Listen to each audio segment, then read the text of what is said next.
Welcome to The Advocate, a program that thrashes out all the topical issues of the day. When you are in government, you don't see nothing wrong with whatever is happening. The moment you are out there, everything is wrong. You can't even see many women now, and when they're there, they're not even really making a mark, and then they have an NYSC problem and this and that. One of the reasons why we don't have more women in politics in Nigeria is for as long as political meetings continue to take place in the middle of the night. Exactly. Really? Disastrous for a president To even say to be he's unaware. unaware of the chief It's justice. a ploy. It could be a strategy. That strategy was very Backfired. terrible strategy. Because the buck stops at your table. Whether it's that we don't look after our cities, and quite frankly, Nigeria is becoming a very ugly place.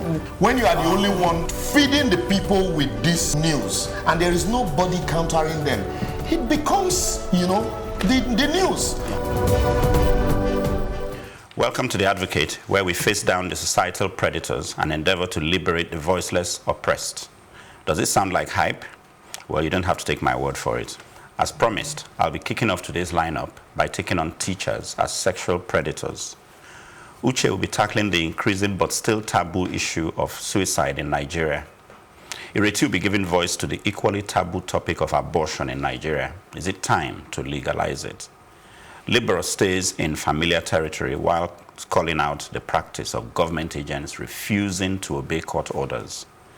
Ekene turns introspective by holding up the mirror to the potential two-way traffic of abusive relationships. So, you see, we're set to go deep and wide on today's advocacy after the break. You're watching The Advocate on Plus TV Africa. Time to face down the predators. I watched the trailer of a movie the other day, Notes on a Scandal. It is about a female teacher getting involved with a male student in a London secondary school. And it got me thinking about this sort of relationship. At some point, there were these profound words: secrets can be seductive. And this is true of romantic associations, from adultery to other inappropriate liaisons. Just how much of these relationships are present today in our schools? How many are outed? Which happens more, male teacher, female pupil, or vice versa? I was 11 when a female teacher in secondary school decided I was the little boy she could go after. And she was pretty, considered one of the more beautiful ones. To be honest, I rejected, or shall we say, ran away from the situation for the simple reason that I knew what a possible scandal could do to her, not me. Ordinarily, I would have been a boy hero, but somehow I felt that it might not have been as positive a result for me as it would seem at face value. I was not ready for the baggage. Throughout my stay in boarding house, no such relationship was outed. So when the scandal broke in Queen's College, the female head teacher was neck deep in the cover-up for the male teacher involved with the girls. It was a show of shame, the cover-up was, not to mention the original immoral act. What of our universities where sex for grades is institutionalized? And this is the thing. Teachers must be made aware of just how much the law and societal views will be against them. There's a moral angle too, as these teachers are generally married types. In Queen's College, there should have been a zero-tolerance approach. But there's the other problem too, teachers and parents getting involved with each other. The school is a minefield. And, I suppose let me just say a few things, on the Queen's College thing. I didn't want to make it too long on the intro, but really I felt, I was a bit sort of confused by what was happening about Queen's College, because it looked like there was the parents and the old girls who thought they could really take it on, seemed at some stage to be as if they were holding back, as if they were losing steam, losing power, losing focus, and I thought, this is very odd. A girls' school and the old girls, we're not talking about old boys. And so I was a bit surprised and I lost interest in the matter. I never knew what happened in the end. All I know is that the Federal Ministry of Education moved the man and the principal away from the school, which is a sign of some but which doesn't actually resolve the issue. Which doesn't resolve the issue because they're going somewhere else. Yeah. To resolve the issue is to have them squarely placed on trial. Yes, but the much I read, there was a trial called, but the parents didn't show up, neither did the girl. And it was reported. and the teacher was exonerated. So as far as I know, they declared, I think it was in May of 2016, that the teacher was exonerated.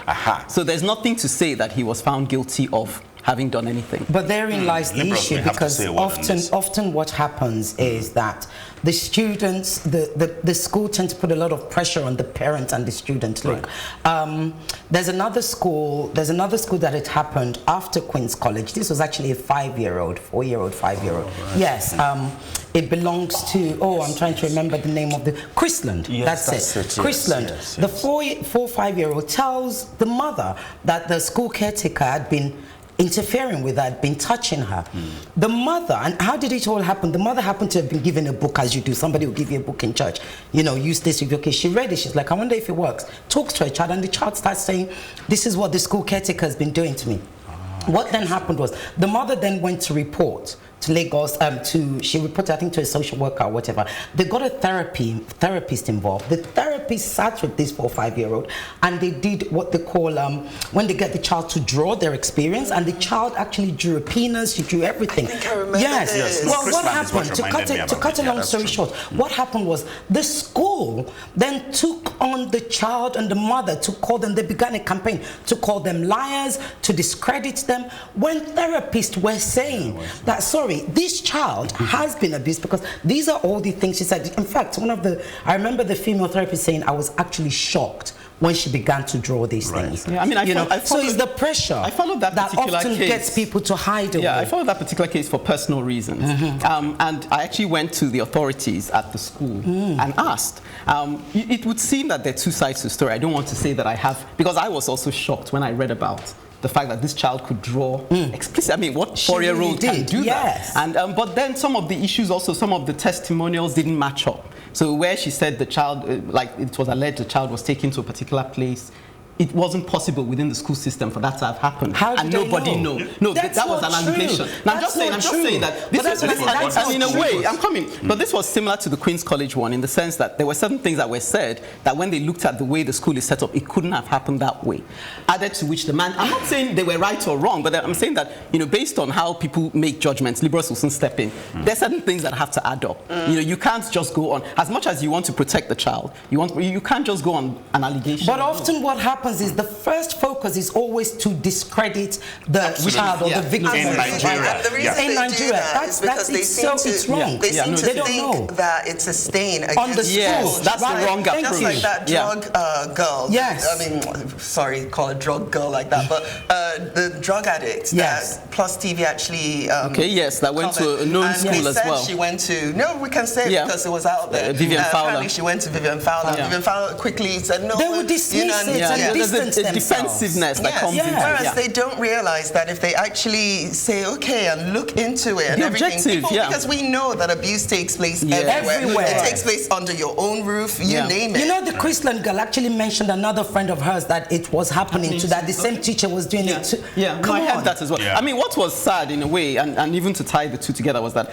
when the case was thrown out for the Queen's College, the head of school said, praise God that, you know, she's been vindicated, and it was like, she's won. She said, this is a credit for the school, and I thought nobody is a winner here. No. Really. Exactly. You know, because we don't really know what happened. You know, but really, it's the kind of society that we live in where, you know, people are stigmatized for speaking out. And then also the society does not look out for you. Yes. When such things happen to you, they begin to point accusing fingers. Yes. And so the first thing would be for the school to be very defensive. Anybody it happens to want to be defensive. And so, and then the parents, even in churches, there'll be pressure on the parents. You want to pull down this church. You want to pull down a man of God. A commissioner once told us, if a policeman holding a gun asks you to jump into the gutter, forget the fact that you're a lawyer, do it. You can write a petition thereafter. Because if he kills you, we will be the ones to defend him that it was accidental discharge. Of course, because we are answerable for these men. And so it's the same thing that we see play out here. When you look at a situation like that, when a child tells you something like that happened, I'm pretty there has been abuse. Let me tell you something. Clearly, if you go to the training, they're saying, did it have to have happened on our watch? Yes, actually it did. Anywhere else? And I'll tell you, if you go to training and the training in this space and to understand when child abuse and everything, wherever you go in the world, the first thing they say to you is believe the child first. Why is that? Because whether the teacher did something wrong or not is not the point. The fact is the teacher did something to the child misconstrued as being wrong. And the teacher is an adult. So always believe your child. Let's say that we don't always go away. No, but we don't go away thinking that people don't actually get prosecuted for this. Because I remembered a case. I think it was the University of Ife.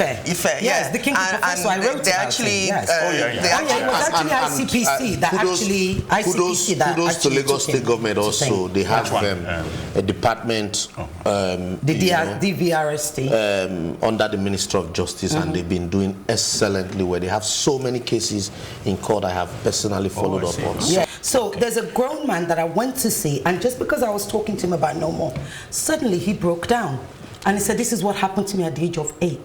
This also happened to me at the age of 12. But he's never been able to say it, because when he told his friends, they patted him on the back and lucky you. Yeah, exactly. And that's what I want to bring out, is that when it happens to boys, it's even harder for them to speak out. Well, some secrets are better off exposed, nonetheless. Uche shines the light on an increasing crisis after the break.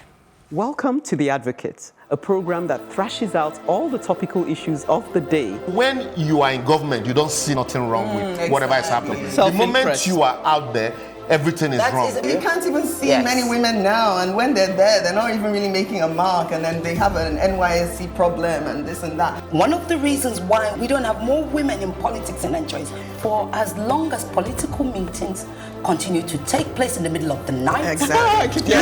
Really disastrous for a president to even say be unaware of the chief justice. It's a ploy. It could be a strategy. That strategy was very terrible strategy. Because the buck stops at your table. Whether it's that we don't look after our cities, and quite frankly, Nigeria is becoming a very ugly place. When you are the only one feeding the people with this news, and there is nobody countering them, it becomes, the news. You're watching The Advocate on Plus TV Africa. It won't go away if we ignore it. It seems a day doesn't go by without a suicide taking place. Social media is awash with these stories, and as May is Mental Health Awareness Month, what better time to bring this to the fore? To ascertain the seriousness of the matter, let's look at some statistics. On July 29, 2018, Spectator Index published a World Health Organization research that ranked suicide per 100,000 per country. Nigeria was ranked 5th with 15,000 suicides in every 100 suicides. The list was topped by South Korea with 24,000, followed by Russia with 18,000, then India with a rate of 16,000, and Japan placing 4th with 15,400. So what are the possible causes? Terminal diseases can often lead to a feeling of hopelessness and resignation, resulting in suicide. However, we now know that at least 90% of those who commit suicide suffer from mental illness. Depression is one of the leading risk factors, followed by bipolar disorder and schizophrenia. A March 20th, 2018 article by Luke Onyekakea for Guardian Nigeria states that Nigerians have identified the 5 leading causes of death to include sickness, which is at 26%, poverty at 24%, motor accidents at 16%, and malnutrition at 7%, and natural death at 6%. Poverty and malnutrition go hand in hand, and so should be lumped together to make 31%. In other words, going by this poll conducted by NOI Polls Limited, poverty in all its ramifications is the leading cause of death in Nigeria. We can therefore conclude from this article that the primary reason for suicides is most likely frustration and hopelessness, which leads to depression. It is well known that Nigeria is a very tough country to survive in, with the constant everyday challenges and hardships experienced by a large percentage of the population. A country where a significant number of Nigerians live below the minimum wage of 18,000 naira. It is no wonder that suicides are indeed on the rise. As we all can appreciate, hardships lead to depression. However, we cannot ignore the other subtle undiagnosed chemical imbalances which are also contributors to depression. Our government, therefore, has to realize the role their policies, or lack of, play in this. There has to be an improvement in the lives of citizens through provision of jobs, good education, healthcare, and housing. We also need to become more knowledgeable about depression, and that help must be sought to treat or manage it so that suicide is not the only option. While we salute those already educating people on mental health, we need more hands on deck, more educators on depression, especially in the hubs where people living below the minimum wage reside. We must learn to be our brother's keeper. We must check on our friends and loved ones. And for anyone suffering from any mental illness or has suicidal thoughts, please know that you are not alone. I want to quickly say that one other factor is the fact that when we have, you would notice depression signs, rather than seek professional advice, people would rather go to churches, as if pastors are professionals in providing solution to mental problems or depression problems. That's one other big issue too. And so when you are promised heaven and earth according to the Bible, and it doesn't also come, it wasn't the case. I mean, I was going to say, I like the fact that you looked at various angles, and it seems quite thorough.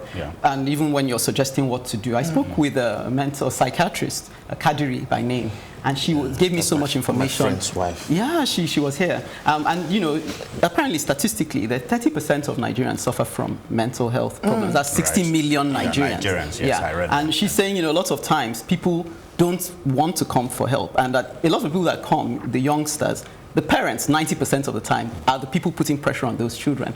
Go forward. No, that make them feel suicidal. The pressures from the parents. So usually when the parents come, they say, tell this child, they're saying they're depressed. She first tells the parents to leave the room. And when the parents leave and she talks to the child, she usually finds that the parent needs to be counseled on how best to help this child not feel the pressure of, you must do this, because the parents don't acknowledge that this is a valid, depression is a valid experience. The other thing I was just going to query very quickly is, I'm not sure though, even though I saw how you arrived at that poverty necessarily equals, so because the people we're seeing showing up more and more are these young people in university who are facing pressures from, so yes, I can see that, yes, there's that link.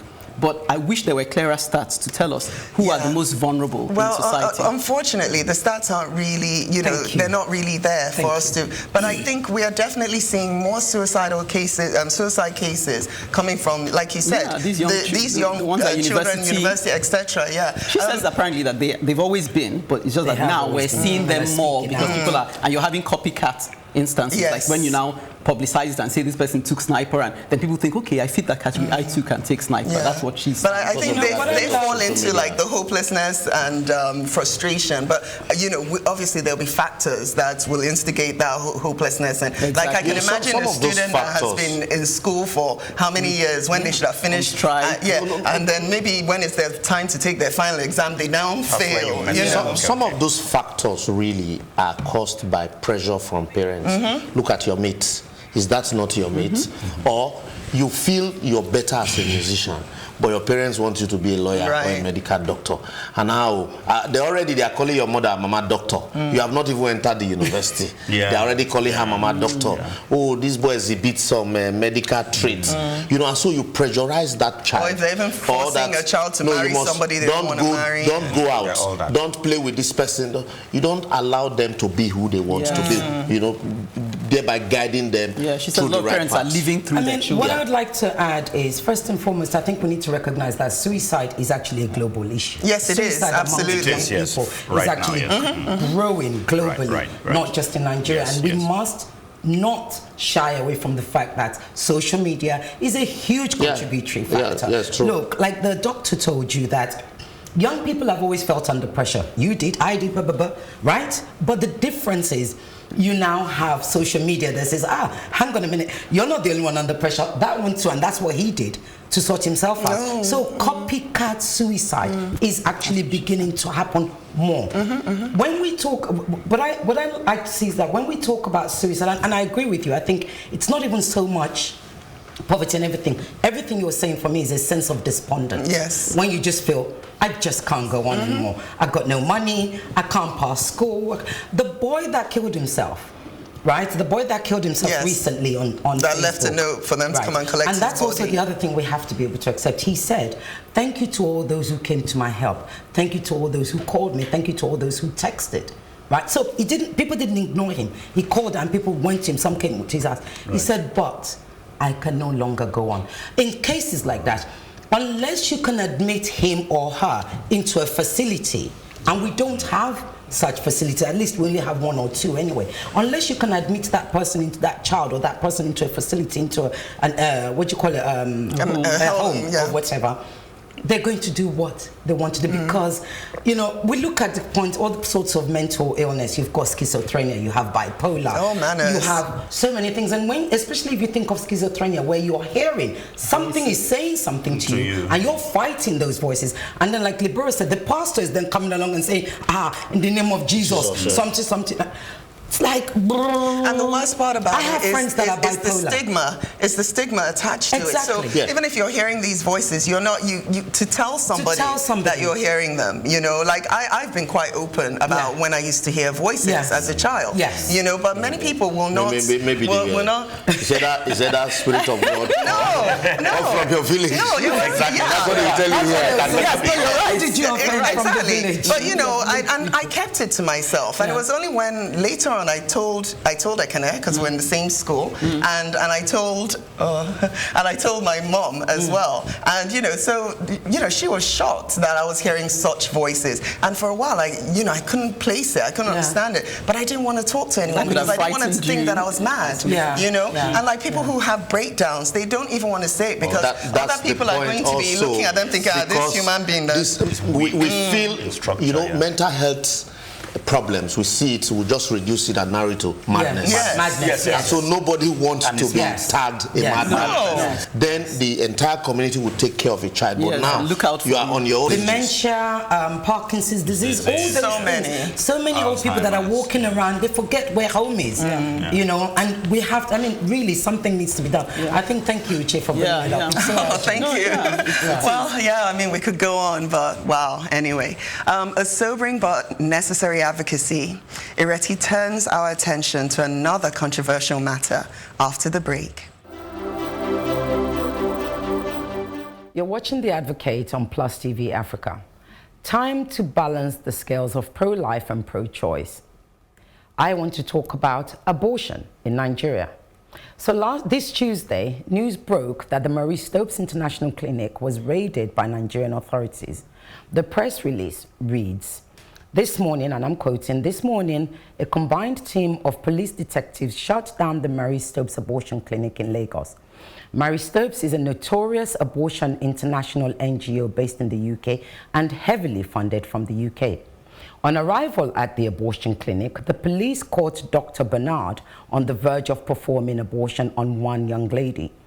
The police conducted thorough searches at the clinic and discovered many abortion files, suction tubes, sterilization instruments, etc.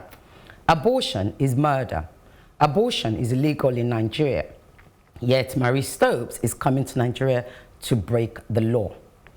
That's the quote, right? Now, so let me tell you, what's missing in this missive that they sent out? Number one, majority of abortions are as a result of rape. Number two, service providers such as Marie Stopes are primary healthcare providers who support women with other services such as counseling, family planning, and sexual health education. Number 3, they also provide maternal care by supporting women to plan, space, and deliver their pregnancies safely through access to prenatal and obstetrician care, including trained birth attendants. Yes, they offer post-abortion care to save lives as allowed under the law. But as I've just read out, that is not all they do. The stigma and illegality of abortion in Nigeria hasn't stopped the need for such a service. Banning abortion does not stop it happening. It only stops it from happening safely. And hospitals are mandated to save lives where and if possible. In a country such as ours, where rape has reached an epidemic level, criminalizing unwanted pregnancy is tantamount to awarding a badge of honor to the rapist while sentencing the victim to a life of misery and trauma. According to research by the Guttmacher Institute, an estimated 456,000 unsafe abortions are done in Nigeria. In fact, more recent research actually puts it at over 750,000. While a joint study by the Society of Gynecologists and Obstetricians of Nigeria, including Nigeria's Ministry of Health, estimates that 20,000 women engage in unsafe abortions each year. On the other side of town, conservative and pro-life groups would argue that abortion is murder.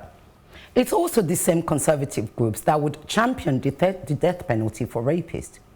So, if the solution is to kill all rapists, then why make it a crime if a woman chooses not to co-parent with a rapist? The truth is, everyone knows someone who has had an abortion, had one themselves, or have paid for one. So how about we remove the medieval blinkers, take off the coward's cloak, sit upright, and let's have an informed discussion about the right of a woman to choose what happens to her. When all is said and done, what really matters is the woman's choice. Completely, on this note, I completely agree with you. Thank you. I have had cause to discuss with medical doctors on this long before now. And I met one medical doctor who said he was trained, funny enough, by Reverend Sisters in Jos. And that what they noticed, even though the Catholic Church preached against abortion, and that what they noticed was that a lot of young girls were engaging in illegal abortion, and that was leading to death. And so the only way you could save them is, train doctors in the act of doing it. Correct. So they can know how to do it properly. Right. And then also, I also spoke with another medical doctor, one of the big hospitals in Lagos, I don't want to mention, and then he said, if I know the number of women married, yes, exactly, including big pastors' wives, that come to procure abortion, yes, I will be frightened. Yes. That he does not know why the government is hiding under this cloak of. Yeah. Well, let me suggest why I think there is that. Because my understanding of the law is that you're trying to preserve a certain society for yourself. Because a lot of times the argument is, the argument is made that if people are already doing it, so why not just make it legal? But there's some things you're trying to preserve. So I can understand that psychology very clearly. So for example, you don't want people having abortions because maybe they've had casual intercourse and then they've fallen pregnant, because the child's life is still valuable. So you're trying to weigh two things. You don't want people to make it casual. Let me finish. I know you've had a chance to say your point. So you're trying to weigh up two evils. Yeah. Because for me, the child's life is still valuable. Even in countries where they make it legal, they still have to measure and say, when is the child viable outside your body? So you can't actually abort this child. This child, medically speaking. But I'm still trying to say that there has to be recognized that it's not just unintended pregnancy, abort. There is a life you're killing. I know people use words like that. There is a life you're killing. I'm not Ireti. I know you keep going to that. So my point is, I'm talking to Ireti. He was going to ask me a question. So that's my beef with it, is that I really feel we need to acknowledge that what people are having to weigh up is I'm not going to come into the conscience of one person doing something that is really against their conscience, as opposed to sorry, let me respond. Society is preserving certain values by saying we know people are doing it, but nonetheless we're making it illegal so that you don't do it with a clear conscience. Why shouldn't you be able to make a choice with a clear conscience? It does affect me. It's my body. I'm the one that's pregnant. No. I'm the one that's pregnant. Whether I did it carelessly That's why there are laws. That's why there are laws. No, society doesn't decide for you to have many kids. Society leaves you to have as many kids as you want. Society should leave me. No, society should leave me to choose what I want to abort my child. Can somebody else take it? No man is an island. The thing is, the way I see it is that it's really all about pro-life or pro-choice. Yes. Of course, I'm 100% pro-choice. You are never going to be able to convince me that a fetus is life. You will never. Never. On what basis? On what basis? Let him finish. I will never agree that it is life because it is still within the woman's body. Thank you. There has to be a difference between a child coming out into the world and being in a woman's womb. To me, there's a big difference. One is something in the making. Would agree with you. It's in the making. Whether they I don't care what scientists want to say that, at 6 months it has become real. If it's real, bring it out. Let's all start. Why do we wait for pregnancies to end naturally? Let's start bringing things out when it's time. Well, that's why sometimes when the baby does come out prematurely, they survive. No, I know. But anyway, let me explain my own stance on this matter. I am pro-life. But at the same time, yes, I am. I am pro-life, and at the same time, I'm still pro-choice because there's situations that require, being allowed, the well-being of the mother. Yes, exactly. So, but I am pro-life because I believe that baby, whether it's inside you or outside you, it is life. Let's find a balance here. Yeah. You find out that there are cases where even amongst we're talking about population explosion. Right. We're talking about poverty. Yes. There are some cases, suicide. unlike those days where the number of children in Africa determines your worthiness. But these days, in some cases, some of these children, we're talking about suicide now, some of these children in some cases which they never were born at all. So you have the first one, second one, third one, fourth one, fifth one. You can't take care of these children. The man who has enough to take care has only 4 or 5. Yeah. And you that knows that you can't take care, you have 6, you have 10. In a situation where such a woman realizes that, look, I'm pregnant again. Yeah. They should be able to have that option. To kill the child. No, it is not murder. It is murder. At the end of the day, in some cases, even at childbirth or in less than a year, you're unable to feed that child and he dies. Which one is better? You have that child and dump the child inside a gutter? No, but let me come in here because I think you guys are assuming that because the parent cannot take care of the child, somebody else won't want to take care of this child. No, seriously. It's what Liborous just said. If it is in those cases where we're talking about the life of the mother, but this one of also let's look at the balance. Babies, but I can't take care of them. Let's abort them. We need to talk about that one. Let's not deceive ourselves. Nigeria, as we speak, is not even pro-life. Thank you. When even the life of those of us existed. So how about again, it's like your pledge. If you hold up something and you identify that it's valuable enough, you have to strive to attain to it. You don't dismiss it altogether. No, that's what we're saying. What we're saying. Well, that was going to be fiery, and it certainly was. Straight away. Some might say we've only just scratched the surface on this one. I personally believe we will get that law change. However, it's time to hear from you. On the matter of juveniles in prison, Nwambuze Finian Ali says, wonderful, this is a national issue, a human rights concern. There should be a policy to prevent its further occurrence. On whether women are being pressured to become mothers, Victor Okobi has this to say. Don't know really.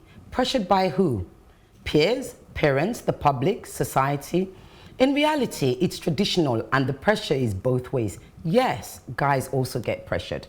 Expectations that at some point being responsible means getting married, having kids and settling down. Maybe the real question is if women put themselves under that pressure and why they do so. Good question, thank you. On the legalizing of marijuana in Nigeria, Tony Emeribe says, not a good idea. Marijuana is highly addictive drug. It doesn't have any medicinal purposes, should not be abused by people with mental illness or those at the borderline. Has a couple of benefits though, controls nausea and induces appetite. The societal issues it creates are numerous. I don't think we should add more to the mountain of problems that is confronting our nation. Do drop us your comments on our social media platforms. We always want to hear from you. On Facebook, we are Plus TV Africa, #TheAdvocateNG. Or on Twitter and Instagram, we are at Plus TV Africa, #TheAdvocateNG. We'll always make time to read out your comments and make sure it's a good one. To watch previous episodes or broadcasts, go to www.plustvafrica.com/theadvocate. Time to go on a quick break, and when we return, Liborous will be calling out court order offenders who go by the name of, you guessed it, government again. Welcome to The Advocate, a program that thrashes out all the topical issues of the day. When you are in government, you don't see nothing wrong with whatever is happening. The moment you are out there, everything is wrong. You can't even see many women now, and when they're there, they're not even really making a mark, and then they have an NYSC problem and this and that. One of the reasons why we don't have more women in politics in Nigeria is for as long as political meetings continue to take place in the middle of the night. Exactly. Really disastrous for a president to even say be unaware of the chief It's justice. a ploy. It could be a strategy. That strategy was very terrible strategy, because the buck stops at your table. Whether it's that we don't look after our cities, and quite frankly, Nigeria is becoming a very ugly place. When you are the only one feeding the people with this news, and there is nobody countering them, it becomes, the news. You're watching The Advocate on Plus TV Africa. Time to insist on the separation of powers. World over, the law regulates society, and the law is not much of what is written in the statute books, but what the court says it is. That's why judges are encouraged to dispense justice, even if the heavens will fall. However, when a government or its agency, whose duty it is to implement the law, or pronouncement of the law as made by the court, now begins to intentionally flout or refuse to obey court order, then that society is gradually descending into a state that is short, nasty, and brutish.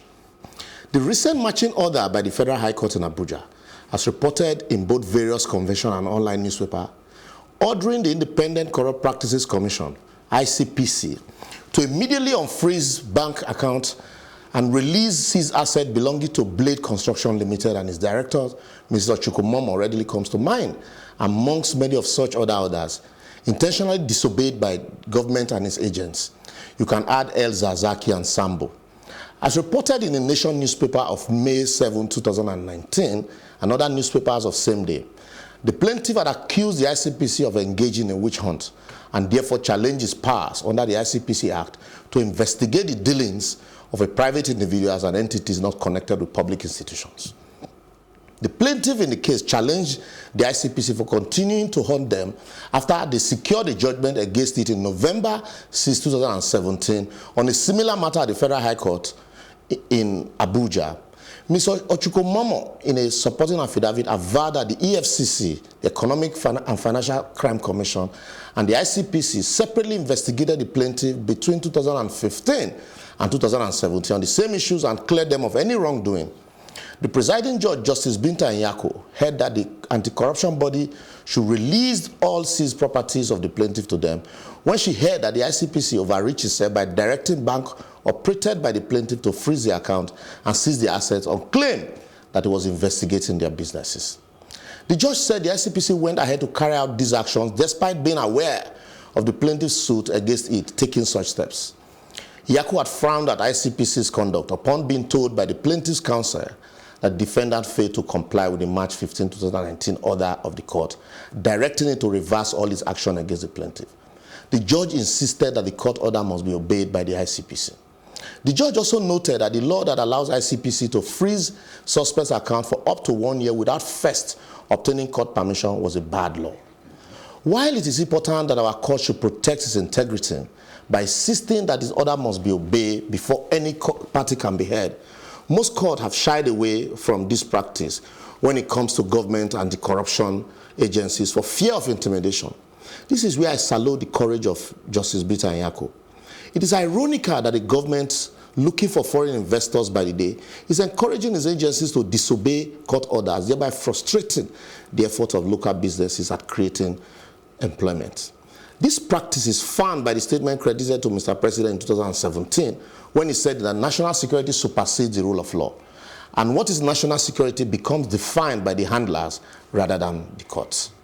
And as Mr. President takes the oath of office for another term, he must try to reverse such practices. You know, at first, I thought I didn't understand what you were talking about, because I'm like, okay, so Liborous is going to have to explain what's going on. But as you got to the end, I began to understand, and you're so totally correct. I think one of the shameful things about our government, and in particular, we must say this government, because truth mustn't be hidden, is that they have one after the other disobeyed court order. And we must be, like you've said to us before that, you've said on this show before that, the judgment may not be as we want it, but it is a judgment nevertheless. And government must also realize that, go and challenge it. Okay, so this is Zaki can go free. Go and challenge it again, but don't do all the mago and ignore the court order. Otherwise, we as the citizen should not be listening to you. Exactly. But you see, the other point of it is, like, you know, we're discussing earlier, and I think you have to give me the name of this lady who just stepped down now, because she's the president of the Supreme. Bukachua. Yeah, Zainab Bukachua. And that's the kind of language we need so that we can respect the courts. Because someone told me recently that, look, governance is not really the responsibility of government. Governments are meant to show leadership, your posture that inspires people. Then we govern. So if people who are in institutions of, you know, the courts don't show you that kind of the behavior that Bukachua, they don't uphold the law. Yeah, and you see, like now they've called the CJN out on his falsified aid. Let's see what he does. It's that kind of body language that makes us know that this is an institution to be feared and revered. If not, people will look at them like you're all playing games. And I think what happened was that this, we have to speak about this government because, you know, this is where we're at.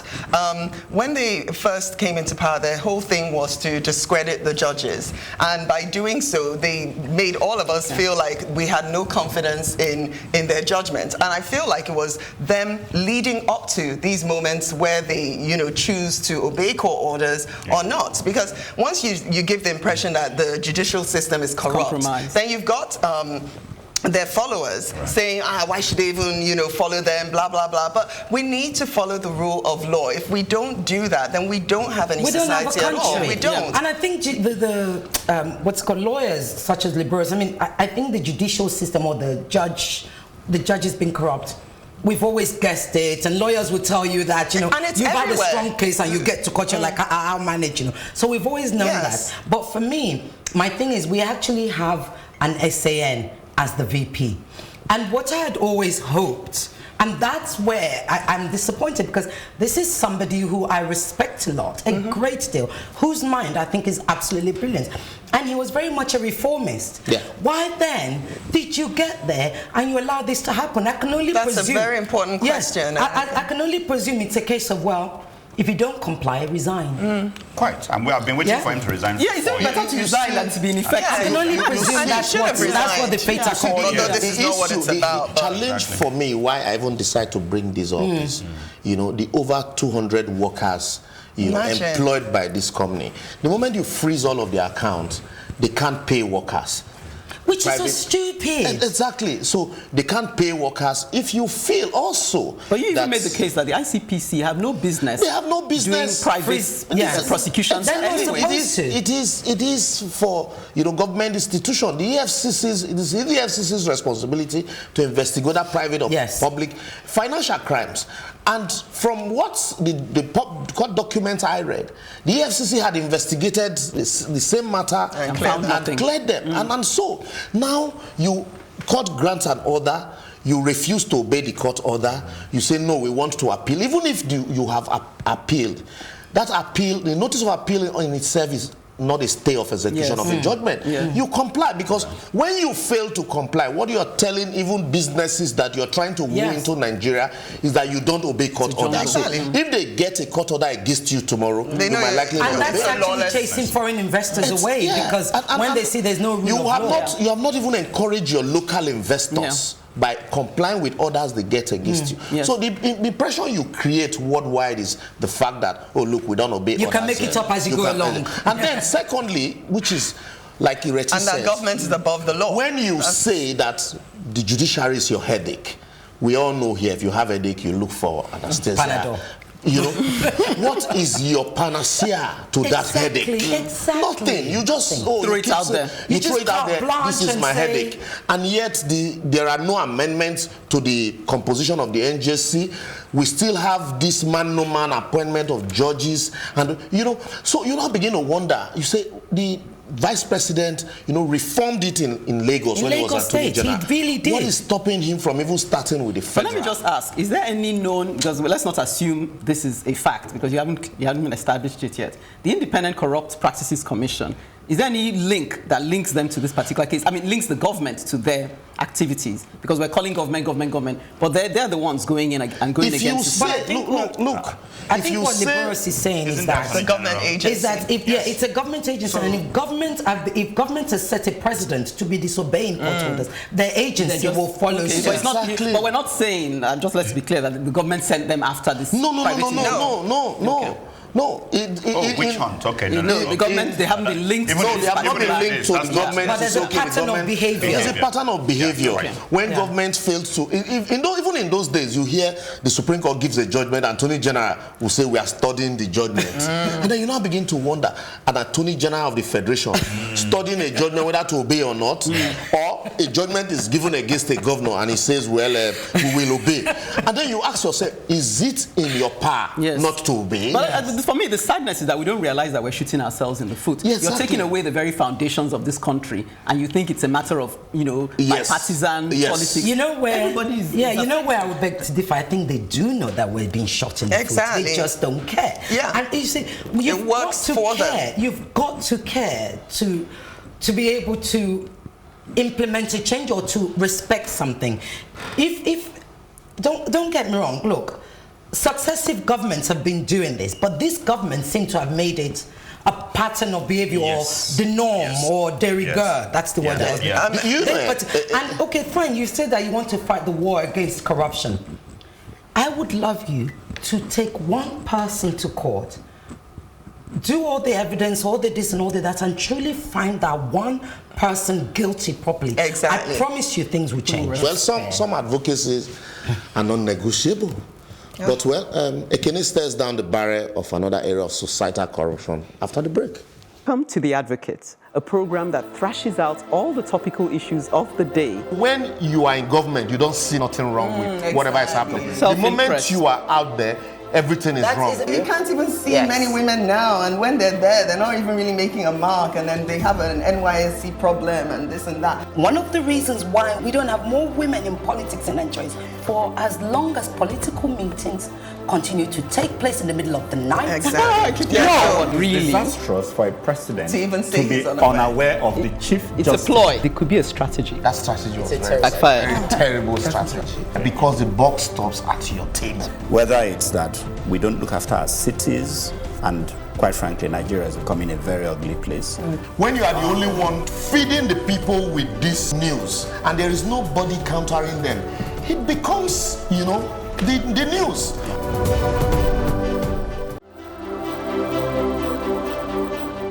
You're watching The Advocate on Plus TV Africa. Time to check ourselves before we wreck ourselves. I recently watched Heaven's Hell, and I found it a haunting experience. And here I am talking about the abusive relationships more than a couple of weeks later. It figures. What are abusive relationships? Adjectives like manipulative, exploitative, power play, lust-inspired, predatory, self-gratification, destructive, me first come to mind. Are you getting the drift? We're all under this miasma of decay and corruption, I hear many scream. Who then can be saved? A clear thought comes to mind at this point. The corruption that is in the world through lust. The way forward. It's pointless wallowing in squalor, innit? First of all, as long as there is life, there's always light in the darkness. There are doubtless many sacrificial, inspirational, noble relationships in the midst of life as we know it, or some of us wouldn't be here, against the odds, still standing. Secondly, since this corruption in our everyday relationships can be diagnosed as a product of lust or idolized self-gratification, each and every one of us would do well to take heed to ourselves, as we all are capable of being exploiters as well as the exploited. Be aware, and in being aware, put checks in place to alert us to the potential two-way traffic of cyclical destructive behaviors. Then do everything within our power, with help from without, to break the cycle. Finally, I choose to believe in heaven in the midst of hell, or hell's heaven, essentially the light in the darkness. Why? Because a sure antidote to recycled abuse is to believe in whatsoever is true and noble. Note, I said believe, not acknowledge. And to set that as a standard, not vice versa. I don't understand. Yeah, I got quite confused. I grabbed some and then I go. Because I don't understand. So you might have to break it down. Is it the last bit or the general whole thing? You know, I think what happened sure you here. understand some I think of it. what happened here is Ekene started well, and then her poetic Kicks in. Tendencies took over, and so she just went. Let me try and identify. No, I agree with you. I understand. Let me try and identify where very quickly three bullet points. No, I'm happy to do that. Yeah, three I bullet points. followed you, that I lost you, that I followed you. So let's go. Is it poetic instincts?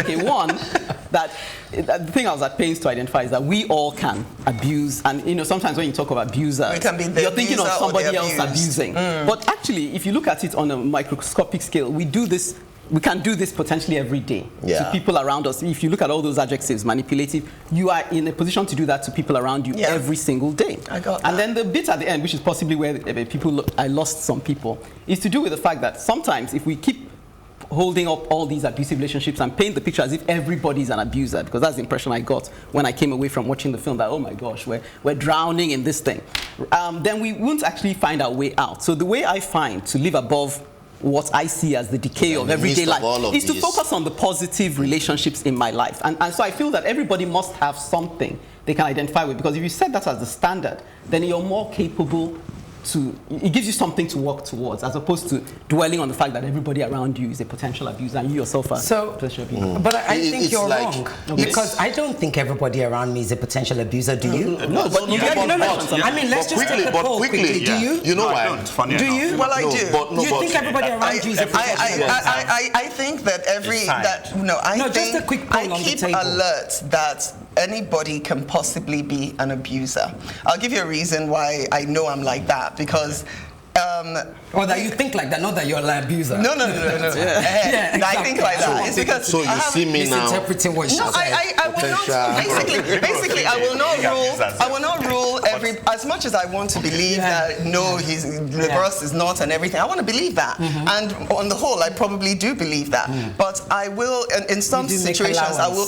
Like for instance, my little boy, I take him to the supermarket with me, and when we go there, there's a particular Oyinbo man that has taken a liking to him, knows his name, everything. So, and my nanny, seeing a woman liking the boy, she gets all excited, but I'm just like, watch this man. Don't you dare. So I watched, at first I was cool about it. Then I started paying more attention to this man, and I saw how he would grab my son and how he would be closer to his, the groin region and everything. So after that, I said to myself, this guy is a potential abuser. If he, there's something going on here that doesn't make sense. And then like my son likes to go to the security house, and he likes to go to the boys' quarters to play with the cook, but I have to be concerned about that situation. I think what you're saying then is that. Sorry, to add to what you have said, these days, like I did say it earlier on, that you find out that these days we live more of a societal life, so we suspect everybody. And that's what I believe Ekene is saying.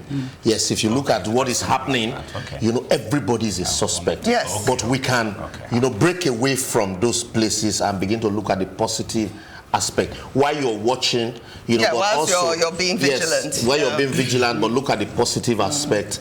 Take those ones away as. And also, sorry, I know I've had it my say, but I want to just give you. Sometimes when people, sometimes people say things like, "Oh, all men are cheating." That kind of just give you that scenario. Now, I choose to believe that there are men who don't cheat, and it's true. And that helps me. That helps me build a life around positive. And I think where I think I get where you're coming from, Uche, actually, but the way I tend to look at it is, we are all humans, and therefore we are all subject to fault. Yeah, exactly. Certainly. Which is what Ekene was actually saying. And if we appreciate that we are all subject to fault, and given the environment that we're in now, I think it's okay for you to be, I call it digital. So when I'm driving myself, I say I'm digital. I don't want a driver to drive me at night because I look at the mirrors more than the drivers do. So it's okay to be aware, not to wear blinkers of what's going on, like what you felt. And a mother's instinct is never wrong. So if you don't feel comfortable, I agree. But that doesn't mean that I presume everybody to be a potential abuser. No, that's why she used the word aware and not knowledge. That's what I'm saying. Yes. I think I watched the same film as you did. And I think you're taking that film as a representation of society. That film wasn't a representation of society, it was more. It took a microcosm of what is going on in society. So it was about a man, a middle-class couple, the husband, and everybody loves them. Everybody loves the husband in particular, but he had been abusing his wife all these years, and nobody, in fact, so much so that when she killed him, nobody believed that he ever did anything to her. There's so many like that in Nigeria. There's so many like that, and that was the point he made, that there were so many like that. And that's what you're saying. We mustn't ignore the fact that such cases exist. At the same time, not wear rose-tinted glasses and think, you know what, everything is on. That's why if you're too nice to me, I become suspicious. Yes. You know, you said something once, didn't you? You said when somebody comes into your office and they say, was it by the grace of God or something? Yes. That's the minute you don't want them as a client. Correct. So, no, I mean, I guess we're saying. I think you actually ended up fully understanding what we're balancing that. I am. Yeah, because yes, it's there, acknowledge. It's because Ekene went poetic. Yeah, he went poetic. It looks like she was saying that there were abusers in all of us. No, I made that point. She's saying that we are all capable of abuse. Yeah, so let's not think it's the other person. And also, let's not look at abuse in that's always like sexual or whatever. Yes. There's mental abuse, emotional abuse. There's agree. Sometimes you have the tendency to want to be manipulative. Yes. But you have that instinct that says, no, don't do this. So that means you have the potential. Okay. Member of society. Another loaded, sorry to wrap it up like this, another loaded and challenging session. We mustn't shrink back from confronting the issues though. Keep your comments coming in on our social media platforms on Facebook, Plus TV Africa, #TheAdvocateNG, or on Twitter and Instagram at Plus TV Africa, #TheAdvocateNG. Let me say like Ireti, don't forget the NG. And join us as we continue advocating for a better society. Bye. Welcome to The Advocate, a program that thrashes out all the topical issues of the day. When you are in government, you don't see nothing wrong with whatever is happening. The moment you are out there, everything is wrong. You can't even see many women now, and when they're there, they're not even really making a mark, and then they have an NYSC problem and this and that. One of the reasons why we don't have more women in politics in Nigeria is for as long as political meetings continue to take place in the middle of the night. Exactly. Really disastrous for a president to even say be unaware of the chief It's justice. a ploy. It could be a strategy. That strategy was very terrible strategy. Because the buck stops at your table. Whether it's that we don't look after our cities, and quite frankly, Nigeria is becoming a very ugly place. When you are the only one feeding the people with this news, and there is nobody countering them, it becomes, the news.